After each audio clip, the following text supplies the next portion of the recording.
Mi nombre es Yerly Joana Correa Marín, Mi nombre es Sneider Rojas y les damos la bienvenida a nuestro nuevo programa Voces que Siembran de la Fundación Sembrando Amor para la Vida. donde vamos a estar contando las historias de nuestros usuarios, de nuestras familias y demás personas invitadas.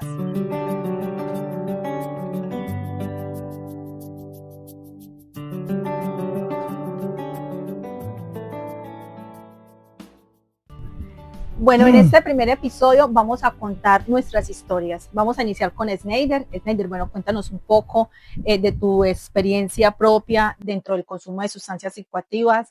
¿A qué edad iniciaste a consumir? ¿Cómo fue todo ese proceso? Bueno, doctora Yerli, yo primero que todo tuve una niñez siempre muy complicada. Tuve la pérdida de mi padre a la edad de 7 años. Mi mamá se encontraba alejada de mí, me crié con mi abuela y en medio de una otra forma de esa eh, disolvencia, se podría decir, familiar, eh, empecé yo a la edad de 9 años a consumir drogas por medio de un familiar. Y pues ahí me involucré en el flagelo de la drogadicción, ya a mis 12, 13 añitos ya me encontraba de pronto en un estado conductual siempre muy deteriorante y pues así me fui involucrando en este mundo hasta mis 23 años, que después de que mi familia eh, me pagó 5 tratamientos, pues ya estando en condición de calle, Dios me dio la oportunidad de ir a una institución por autogestión, donde yo me costé mi proceso por trabajo y pues ahí, gracias a Dios, terminé mi proceso de un año y me fui enfatizando y capacitándome en el campo del flagelo de las drogas como psicoterapeuta en adicciones. Tú dices que iniciaste a los 9 años. ¿Cuál fue tu primera droga? La marihuana, mi primer droga que yo consumí fue la marihuana y eso fue cuando íbamos rumbo a trabajar, trabajábamos en lo que era plataneras y yucales y en ese trayecto el familiar que yo les digo pues me enseñó a consumir esa sustancia. ¿Cuándo consideras tú que fue como ese corto o largo plazo para que tú digas, bueno, toqué fondo? Como que se desató ya ese control o perdiste el control más bien de las drogas. Bueno, yo les decía que mi familia me pagó 5 tratamientos. Yo me volví un paciente ciclótico. Yo duraba 4, 5, 6 meses juiciosito y ahí volvía y consumía. Mi mamá me daba la oportunidad y yo volvía otra vez y la embarraba hasta que a lo último mi mamá dijo, no, ya no te puedo tener en la casa, ya se me lleva las cosas, no, usted quiere vivir en la calle, vaya a vivir en la calle. Y ya viviendo en la calle y sintiendo el rigor verdaderamente de la calle, entonces se me da la oportunidad donde me recogen de una misma institución donde mi mamá pagaba, pero que en esa vez estaban en una brigada de chocolate, me recogieron, me reconocieron unos pastores, me dieron la oportunidad, me llevaron y pues desde ahí, gracias a Dios, tuve la oportunidad de cambiar. Eso fue del 2006 al 2007. ¿Cuánto tiempo duraste como habitante de calle y cómo es la vida en ese mundo, que es un mundo donde pocas personas logran salir y es muy fácil de llegar? Bueno, yo estuve en el ejército, yo me fui a pagar servicio militar, me fui a los 17, terminé a los 19 y cuando salí del ejército militar, pues prácticamente me tiré a la calle, estuve en el Cartucho de Bogotá, en la 50 de Armenia, en la Plaza de Manizales, en la escalera, y ahí hasta lo último llegué a las plazas de Medellín. Prácticamente fueron 4 años en condición de calle. ¿Nos puedes hablar un poco, pues, cómo se vive esa experiencia? Porque, pues, en lo personal, uno ve como lo que en las redes sociales, ¿cierto? Lo que muestran hoy en día de los niños, de las personas que están allá, pues, como en ese bronce en Medellín como tal. Pero tú que estuviste ahí, ¿qué mensaje nos puedes dar o cuál es esa experiencia como tal? Bueno, de pronto el compartimiento de la experiencia siempre es algo triste, porque a causa de ese flagelo, que más que un flagelo es una enfermedad, nos lleva a muchos a perder muchísimas oportunidades. A veces las personas muchas veces ven a una persona con un costal o quizás en una condición de calle o como habitante de calle y quizás a veces es fácil de pronto quizás criticar o pensar de pronto, bueno, ¿por qué está esta persona ahí? Pero quizás a fondo verdaderamente uno que lo vive sabe que de una otra manera hay muchos factores, yo les compartí un poco todo ese factor que yo viví desde mi niñez, y cómo de una otra forma quizás me fui involucrando en un mundo que yo pensaba que de pronto quizás era la solución de muchas cosas o quizás de pronto era algo que podía llenar vacíos emocionales en mí, pero que después me di cuenta que verdaderamente lo único que causaba era destrucción, tristeza, amargura, y cada una de esas personitas que estamos en esas condiciones de calle tenemos mucha raíz de amargura, tenemos heridas, tenemos vacíos, y por eso es que es un trabajo muy, muy, muy, muy complejo y que primeramente Dios y segundamente con un buen equipo de acompañamiento y de trabajo podemos llegar a alcanzar grandes éxitos. ¿Tú qué piensas de la frase que se habla comúnmente, que uno consume inicialmente por un gusto y luego ya se convierte en una necesidad? Sí, claro, cuando uno empieza a consumir, uno empieza a consumir para sentirse bien y ya después tiene que consumir para no sentirse mal. Entonces ya ahí es donde se forma la dependencia.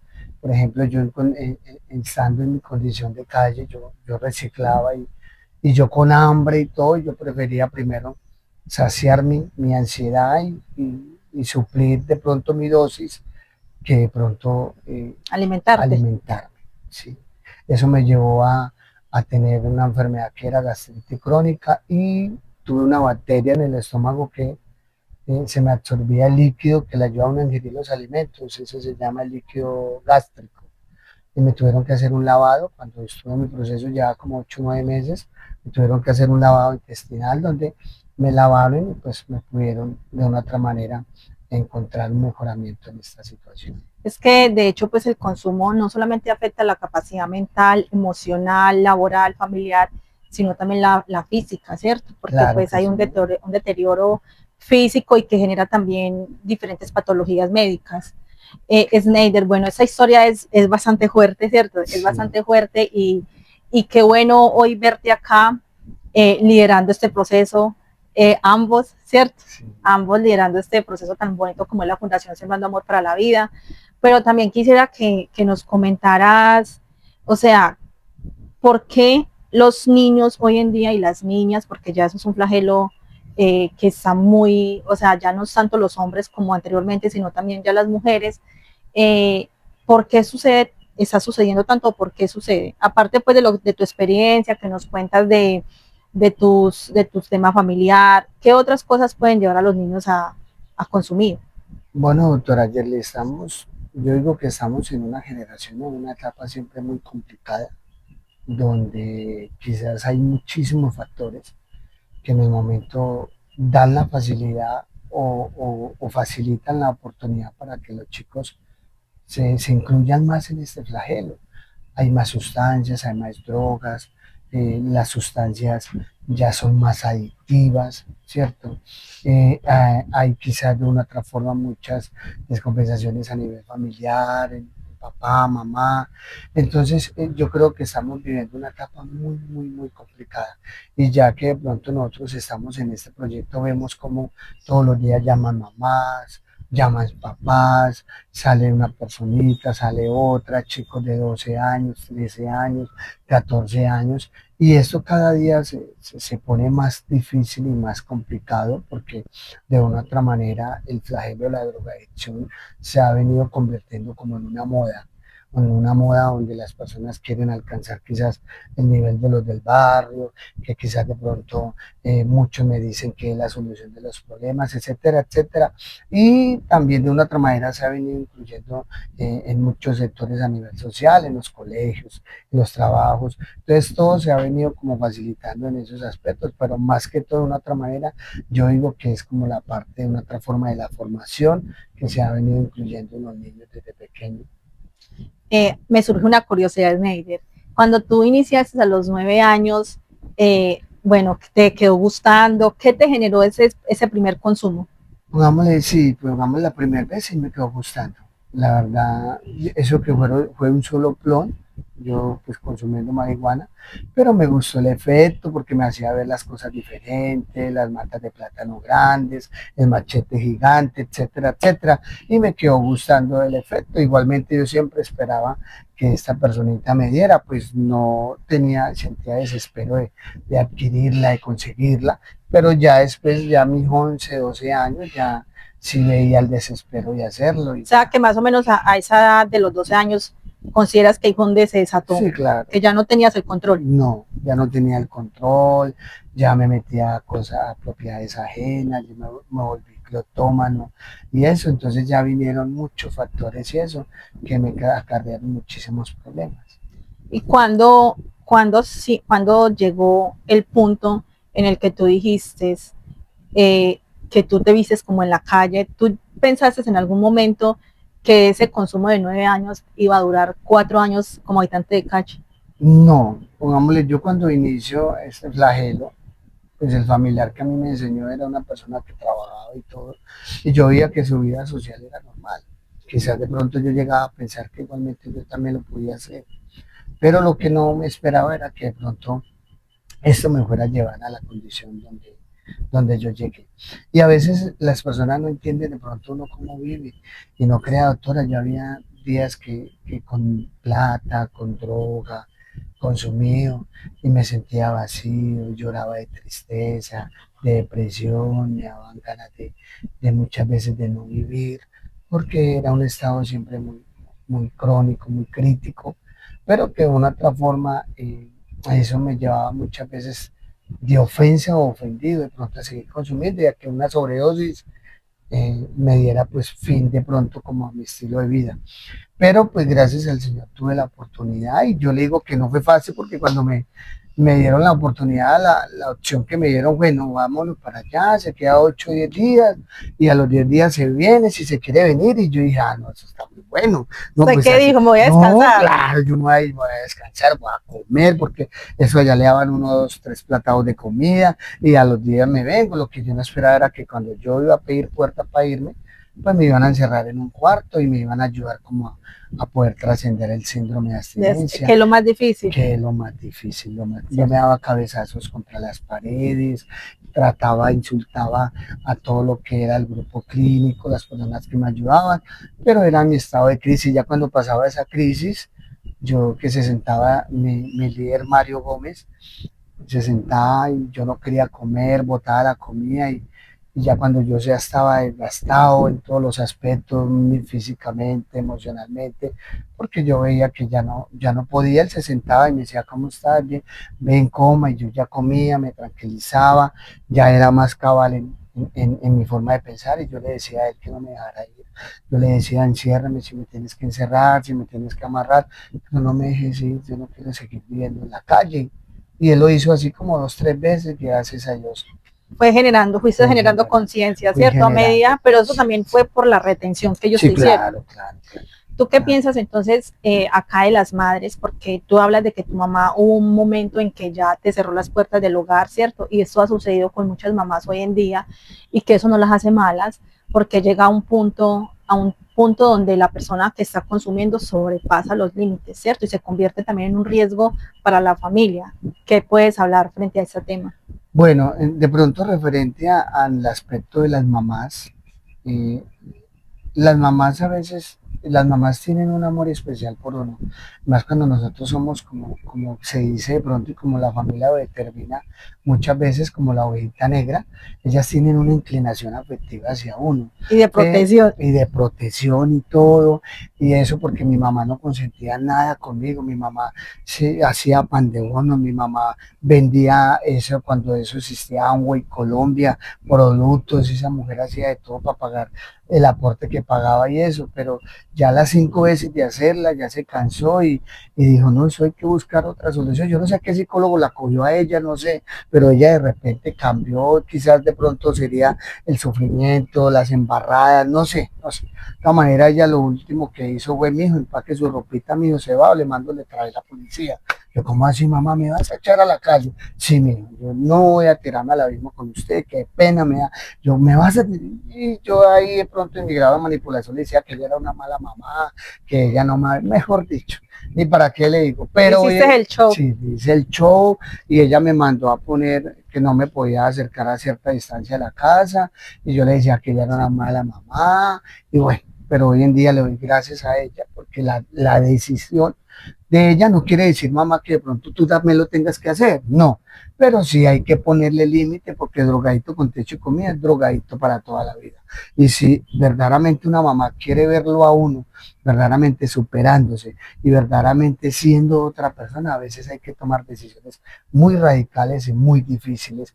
Y mi mamá lo hizo y en este momento le agradezco mucho, porque es que llega un aspecto en que la mamá confunde lo que es el amor con de una otra manera un afecto, una otra manera radical que ella tiene hacia esa persona y que de una otra forma no la lleva como quizás a ver las cosas de otra manera. Pero que igualmente sé que Dios le da la oportunidad a esa mamá de entender las cosas y de tomar la mejor decisión para en pro Sí. de la ayuda de su hijo. Lo que pasa, Níger, es que es un tema muy sensible, ¿cierto? Tú lo dices, el amor de mamá es de protección y cuando uno tiene un hijo que quizás es como el hijo, como tú decías, la oveja negra, que genera más problemas, la mamá lo sobreprotege más. Y en esa sobreprotección, pues uno comete muchos errores porque no es fácil de pronto tú soltar tu hijo y pensar que ese hijo le vaya a pasar algo y de pronto tú sentir culpa, ¿cierto? Cuando Sí, no claro. tienes la culpa porque pues lamentablemente nosotros criamos los hijos, pero los hijos crecen y van tomando decisiones y pues la sociedad hoy en día está muy contaminada por muchas cosas y nos queda muy difícil proteger en toda esa dimensión.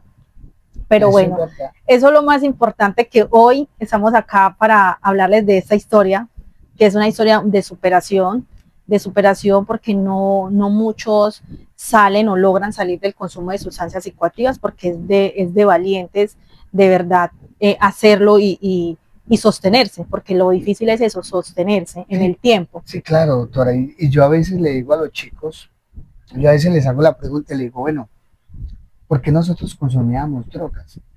Entonces hay unos que dicen, no, por curiosidad, por ello, sí, nosotros iniciamos por eso. Pero ¿por qué consumíamos drogas? Porque nos gustaron. Nuestro cerebro tuvo la capacidad de adaptarse a los efectos de las sustancias, ¿cierto? Por eso, porque nos gustaba, porque usted, eso es como cuando usted le ponen que camarones, que mariscos, usted dice, no, yo a mí no me gustan los camarones, usted no se los come, pero cuando a usted le gusta algo, usted desarrollarlo de su vida, eso es algo complicado. Es como el azúcar. Cuando usted le dicen, bueno, usted va al médico, le dice, usted tiene diabetes, usted no puede consumir azúcar, y es como que el cuerpo antes le pide el azúcar, ¿cierto? Y vea que usted llega y se sufre el azúcar y usted entra a un negocio y ve la nevera con gaseosa 4 y colombiano, ahí se le hace agua a la boca. Igualmente es algo similar. Asimilar, ¿cierto? Algo similar y es esa lucha de usted sentir de pronto esa inclinación de hacerlo y usted sabe el deseo de hacerlo y usted decir, no, no me conviene, no me conviene. Eso es algo complicado y por eso es que cuando ellos o cuando estamos en ese proceso entramos a una crisis de síndrome de abstinencia donde nos volvemos mal geniados, irritables, impotentes y muchas cosas y es por eso mismo porque tenemos esa lucha interna de que algo quiere incitarnos y hay algo que dentro de nosotros nos dice que no. Que es dañino, ¿cierto? Entonces, bueno, ahora vamos a hablar un poco de mí.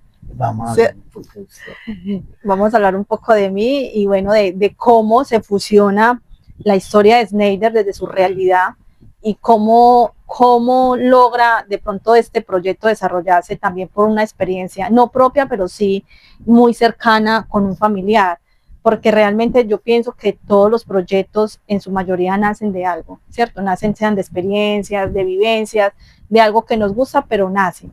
Entonces nacen de ahí. Entonces no sé, pregúntame cómo nos conocimos. Cuéntame, doctora, cuéntanos un poco, ya que estamos en el programa, cuéntanos un poco cómo se dieron las cosas, cómo nos distinguimos y cómo, pues, empezamos como a tener la visión de pronto de este proyecto. Sí. Bueno, recuerdo que en la Fundación Sembrando Amor para la Vida nace pues del proyecto de grados, ¿cierto? En el 2018 como psicóloga, pero tenía un objeto social muy diferente.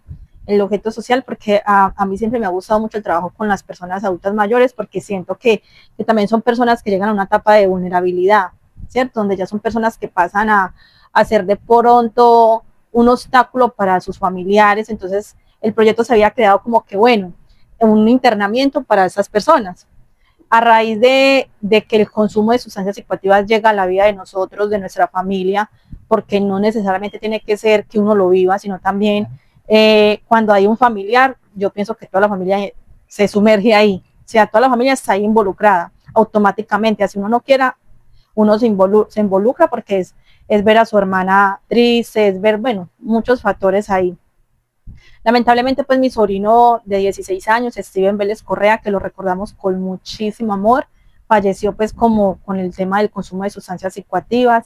Fue una lucha muy, muy difícil. Yo por eso cuando llegan las mamás, uno entiende perfectamente como todo lo que ellos han vivido, porque nosotros lo vivimos. Yo te conté a ti en un momento que nosotros en una ocasión encerramos a mi sobrino y casi nos destruye la casa, casi nos destruye la casa y nos tocó abrir la puerta y mi mamá, pues porque vivíamos con mi mamá y mi papá, y o sea, fue una cosa, o sea, fue una experiencia que a mí me marcó para toda la vida, porque yo nunca había visto o sea, la desesperación de una persona por consumir. Y verlo a él así, que él nos decía, ábrame la puerta y golpeado, o sea, fue una cosa como una experiencia muy horrible y siempre la voy a recordar. Y bueno, lamentablemente tuvo que pasar el tema de mi sobrino, porque te voy a ser muy sincera, cuando yo veía a un habitante de calle, para mí era un cero a la izquierda, o sea, era una persona que no tenía pues como un valor, un significado para mí, porque no, pues no le veía pues como importancia. Pero cuando ya mi sobrino falleció por ese flagelo, todo cambió. O sea, el pensamiento, la percepción que yo tenía de las personas que consumen, cambió. O sea, fue un giro de 90 grados en el pensamiento y en el sentir. Y bueno, yo al principio cuando pasan las cosas uno juzga mucho, hasta uno pelea con Dios, porque uno dice, bueno, ¿por qué pasan estas cosas? ¿Por qué mi familia? ¿Por qué mi sobrino? Bueno, uno se cuestiona mucho, pero si no hubiese pasado también esa situación, pues yo creo que este proyecto no existiría. No se hubieran unido No esas se dos hubieran historias. fusionado esas dos historias, porque pues en mi mente en ningún momento estaba a trabajar con personas con problemáticas del consumo. Entonces, los planes de Dios son perfectos y bueno, esa fue la voluntad de Él. Hoy estamos trabajando para No, muchas y familias, perdón, ¿cierto? doctora, me acuerdo esa primera vez que yo la vi allá en la oficina, si no estoy mal, la llevó la doctora, ¿cómo se llama? Lisbeth, Lisbeth, la llevó, me la presentó, Dios te bendiga, tan, y empezamos. Y lo más lindo de todo es que yo me acuerdo que una vez, no sé, yo me acuerdo que yo le dije, doctora, porque usted duró unos días sin ir, doctora, ¿por qué no ha ido? No, es que tiene unos trabajos y todo. Ya, doctora, es que sería bueno, me gustaría hablar con usted. Usted me invitó a desayunar al frente de la alcaldía, no sé si se acuerda. Y usted me hizo la pregunta, Néter, ¿usted qué piensa? ¿Usted qué quiere? Yo le dije, no, doctora, yo quiero más adelante de pronto tener algo, emprender. Entonces fue donde usted me dijo, vea, yo tengo esto, aquello, lo otro, y eso me habló, pues ya, bueno, hágale, y creo que eso duramos, desde que hablamos como un año, creo, si no es más tiempo, hasta que llegó y Dios nos dio la oportunidad de ejecutar el proyecto, gracias al así Señor. es, sí. Realmente nosotros nos conocimos, recuerdo que yo estaba trabajando en la alcaldía de apartado y Lisbeth trabajaba pues conmigo, yo era la que direccionaba como el proceso. Y entonces una vez fuimos, pero como yo ya tenía el sentir de la población que tenía problemáticas de consumo, pues o sea, de una yo me interesé por el tema, empezamos a hacer jornadas con los habitantes de calle de apartado, o sea, fue una experiencia muy bonita hacer primero como todo ese proceso, como de enamoramiento, yo la llamo así, fue como la etapa de enamorarme realmente de conocer, de irme allá donde el habitante de calle y poder tener una charla con esa persona y saber realmente que no es porque ellos quieran estar ahí, O sea, es muy difícil desarraigar una adicción, un hábito que una persona quiera.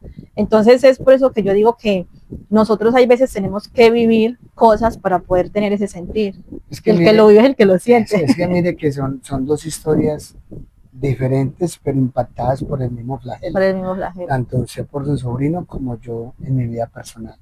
Y lo que tú decías es verdad, el que lo vive lo siente. Y vuelvo y le digo, ¿quién va a preferir dormir en un andén que en un colchoncito? ¿Quién va a preferir comer de unas basuras que comerse unas lentejitas con arrocito y huevo? Nadie. Solamente que este flagelo nos cautiva y nos enceguece y nos roba tanto la voluntad que por más que uno quiera no hacerlo, a lo último termina así. Se sujeta, Se sujeta a la persona. sujeta la voluntad, nos esclaviza, porque eso es esclavizar, vea, no me lo está preguntando, doctora. Una vez yo llegué en las plantas de los pies a una olla porque debajo de los pies los tenía rajados. Y yo llegué empinado hacia la plaza, véndame tres, empinado por esa llaga. Y lo único que yo hice fue cuando ya descansé, era cuando ya estaba en la manga con la dosis y los pies levantados en un tronco. Pero ya tenía la dosis. Ya tenía la dosis, pero llegué en esa condición. Otro día fui a pedir ayuda en otra fundación que se llama Alcance Victoria en Medellín con pura ropa femenina. Llegué con una blusa que me quedaba acá, llegué con unos tacones que le quité los tacones, ¿cierto? Y una pantalonetica al estado donde uno llega. Y duré 3 días y volví y me fui. No me fui, me volé. Entonces, es un estado siempre crítico y muy deteriorante. Y creo que si Dios nos ha dado la oportunidad de emprender ese proyecto y en este momento de tener los usuarios, 100 usuarios en la Fundación Sembrando Amor para la Vida, es porque y Dios conoce nuestro corazón y sabe que van a haber muchas personas que van a salir de estos lives. Así es.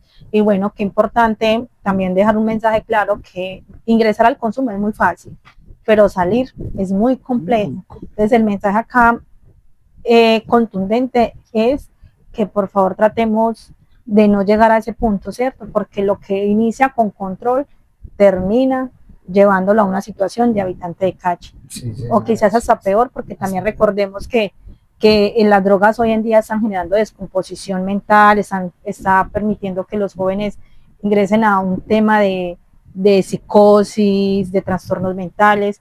Y recuerda que la drogadicción es aquel placer que al principio parece agradable y que después se convierte en algo deteriorante. Entonces, Neider, cuéntanos entonces Bueno, cómo ya, ha sido la experiencia con la Fundación Sembrando Amor para la Vida, cómo bueno, iniciaste ¿recuerdas cuando llegaste cuando abrimos la sede, que estaba bueno, solito? Cuéntanos la experiencia cuando fuimos a buscar a un chico apartado. bueno, el inicio, usted sabe que a veces el inicio siempre es algo complicado y es difícil, pero quizás Dios me había dado la oportunidad porque yo me acuerdo que primero Dios me dio la oportunidad de abrir una sede de la Fundación de Manuel donde yo me rehabilité en Medellín y también abrí otra sede de la Fundación Jehová Jireh también en la ciudad de Medellín. Entonces, y también fui de una otra manera el que abrió la sede aquí de Apartado de Todo por un Alma. Entonces tenía uno como la experiencia, pero igualmente uno empezar nuevamente siempre era muy complicado. En 27 de febrero, pues decidimos venirnos. Ya habíamos pagado 2 meses y ya se había ido un mes. Me vine yo solo y esos camarotes, armar y esa casa tan grande y yo solito. Pero, Leider, ¿te acuerdas cuando pagamos o sea, que no habíamos logrado abrir porque estábamos haciendo un préstamo y resulta que nos pusimos en esas y no, el préstamo se demoró más de un mes.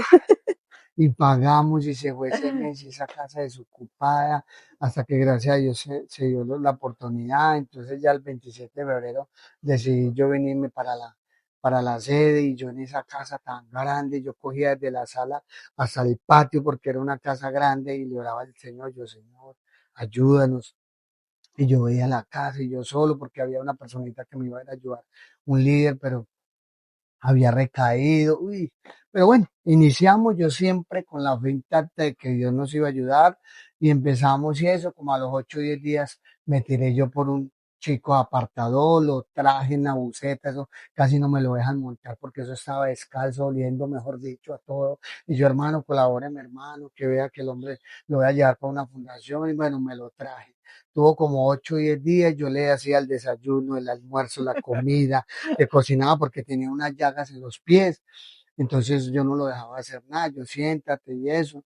Y bueno, empecé yo a atenderlo y eso, y como a los 8 o 10 días me entro yo al baño que quedaba en el cuarto, yo dormía, cuando salgo yo, se me olvida el nombre del chico. Yo, nada, nada, cuando veo yo la ventana abierta, yo, este se me voló. Claro, y cuando veo yo empiezo a ver las cositas que no me hubiera llevado nada, cuando no, se me voló. Cuando como a los 4 o 5 días me salió un proceso involuntario para el 2 por allá para el pie de turbo, eso me fui por allá, lo traímos, y también como a los 6 días se me voló, Dios mío bendito. Y ya después llegó y la mamá me dijo, que él vuelve a la fundación, pero si le deja tener un gato. Yo dígale que venga con el gato. Y se vino con el gato. Y ahí, gracias a Dios, pues iniciamos. Creo que fue algo siempre muy complicadito, muy difícil, pero creo que teníamos siempre la esperanza y el anhelo de poder llegar a tener un gran impacto y pues creo que hasta el momento aquí vamos. ¿Y cómo ha sido tu experiencia con esta hermosa y bella mujer aquí, Bien, cansona, bien, bien, bien. cansona? Gracias a Dios, no, gracias a Dios, agradeciéndole al Señor. Igualmente, pues se sabe, doctora, que la vida es una universidad donde uno todos los días aprende y gracias a Dios por medio de usted también ha aprendido muchísimas cosas, ¿Fue ¿cierto? cansona o no? Sí, pues Realmente. más o menos, pero lo bueno es que de pronto es cansona, pero siempre con una exigencia de mejoramiento. Entonces, eso a la final no es ser cansón, sino antes al contrario, es saber Es que hay crecimiento personal. saber que hay una persona inclinada que uno también crezca. Entonces eso es muy agradable. De una de las cosas que yo valoro y de pronto se lo comparto aquí en este programa de Voces que Siembran, es quizás el campo de la humildad, el no envidias de nada, el saber que si él prospera, yo prospero, el saber que si él es bendecido, yo soy bendecida. Entonces yo digo que eso es una clave muy, muy especial en el éxito y de saber que aquí estamos en equipo buscando verdaderamente que Dios nos siga usando para ayudar a muchos chicos a una transformación. Por eso es que la clave y el lema del programa es Transforma tu vida y renace, y que saber que una transforma esa semilla que depositamos para transformar esta vida, no solo transforma la vida de la persona o el paciente, sino que también le causa alegría y felicidad a una mamá que sufre, a una familia que sufre, y creo que eso es un gran gozo. Y en ella, en todos los procesos, siempre van a haber personas que señalan, que juzgan, que critican, pero pues realmente los únicos que saben lo que hacemos y que lo hacemos bien somos nosotros que estamos detrás del funcionamiento de la fundación y de los cambios reales que hoy en día podemos mostrar, de las transformaciones de los chicos, y realmente esa es la satisfacción. Nosotros siempre hemos sido como muy ajenos a las críticas, pues yo soy una que a mí las personas que me critican me ayudan a fortalecerme, ¿cierto? Claro, Yo siempre cojo las críticas como parte de crecimiento y de construcción, porque son personas que realmente no tienen nada que hacer, no tienen oficio, ¿cierto? no, Entonces, y doctora, las críticas, yo siempre me llevo algo en mi mente y yo siempre digo, hombre, si juzgaron y criticaron a Jesús, que no le decía daño a nadie, ¿qué nos espera a nosotros? Estamos en una generación donde el ser humano más fácil critica hace intento de destrucción que verdaderamente apoyar y depositar por aquello que verdaderamente está haciendo algo con la sociedad. así Usted es. no sabe, doctora, cuántas mamás, y usted muy bien lo sabe, nos llaman y nos dicen muchas gracias, gracias, mis hijos otra persona. Y que hayan errores, defectos, siempre los van a ver. Que hayan críticas, siempre las van a ver. Pero siempre seguiremos enfocados, siempre por buscar hacer el trabajo de la mejor manera. Bueno, aquí damos entonces finalidad a nuestro podcast, nuestro primer episodio, ¿cierto? Acá vamos a traer personas, no solamente usuarios, familiares, sino también personas externas, profesionales, personas que quieran hacer parte de este hermoso programa. Vamos a estar acá compartiendo con ustedes. Esperamos contar con el apoyo esencial, porque pues es algo que queremos hacer para Claro, crecer, ¿cierto? Para darnos a conocer. Y bueno, esperamos contar realmente con todos ustedes. recuerde apoyar el programa Voces que Siembran.